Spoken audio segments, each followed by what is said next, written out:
Kenapa mendaki pakai celana jeans tidak disarankan? Ini penjelasannya. Bayangkan ini, kamu baru mulai mendaki, jalur masih landai, udara masih terasa bersahabat. Di foto kamu terlihat keren, jaket bagus, sepatu bersih, dan celana jeans favorit yang sering kamu pakai nongkrong. Tapi beberapa jam kemudian, hujan turun, kabut datang, suhu mulai jatuh, dan di titik itu celana jeans yang tadi terasa biasa saja berubah menjadi salah satu keputusan terburuk dalam pendakian. Kenapa?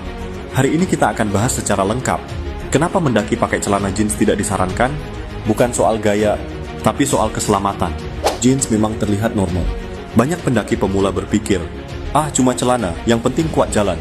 Dan memang, di kehidupan sehari-hari, jeans itu nyaman. Tahan lama, tidak mudah robek, terlihat rapi. Masalahnya, gunung bukan kota. Gunung adalah tempat di mana pakaian bukan lagi soal tampilan, melainkan soal fungsi bertahan hidup. Di gunung, pakaian bukan aksesoris. Pakaian adalah perlindungan, dan jeans tidak dirancang untuk itu. Masalah utama jeans di gunung. Ada 3 alasan utama kenapa jeans tidak disarankan. 1. Jeans menyerap air dan sulit kering. Bahan jeans terbuat dari katun tebal. Katun punya sifat menyerap air seperti spons. Saat terkena hujan, embun, atau keringat, jeans akan menyimpan air di dalam seratnya. Akibatnya, celana menjadi berat, gerakan menjadi lambat, dan yang paling berbahaya, suhu tubuhmu akan turun. Di gunung, pakaian basah adalah salah satu pemicu utama hipotermia. 2. Jeans menghambat pergerakan. Pendakian membutuhkan langkah panjang, naik turun, dan fleksibilitas. Jeans justru sebaliknya, kaku, tidak elastis, membatasi langkah. Di medan curam, ini bisa meningkatkan risiko terpeleset. Di jalur panjang, ini mempercepat kelelahan. Hal kecil seperti celana bisa mempengaruhi ritme jalan. Dan di gunung, ritme jalan menentukan keselamatan. 3. Jeans menyimpan dingin. Ini yang sering tidak disadari. Saat jeans basah, ia tidak hanya menyimpan air, ia juga menyimpan suhu dingin. Artinya, celana itu menjadi seperti pendingin yang menempel di tubuhmu. Tubuhmu bekerja lebih keras untuk menjaga suhu. Energi cepat habis, risiko hipotermia meningkat. Dan seringkali, pendaki baru menyadari ini saat tubuhnya sudah menggigil. Kenapa banyak pemula masih memakainya? Karena jeans terlihat normal, tidak terlihat berbahaya, tidak terlihat salah. Banyak pendaki pemula berpikir bahwa perlengkapan mahal adalah pilihan, bukan kebutuhan. Padahal bukan soal mahal, soal fungsi.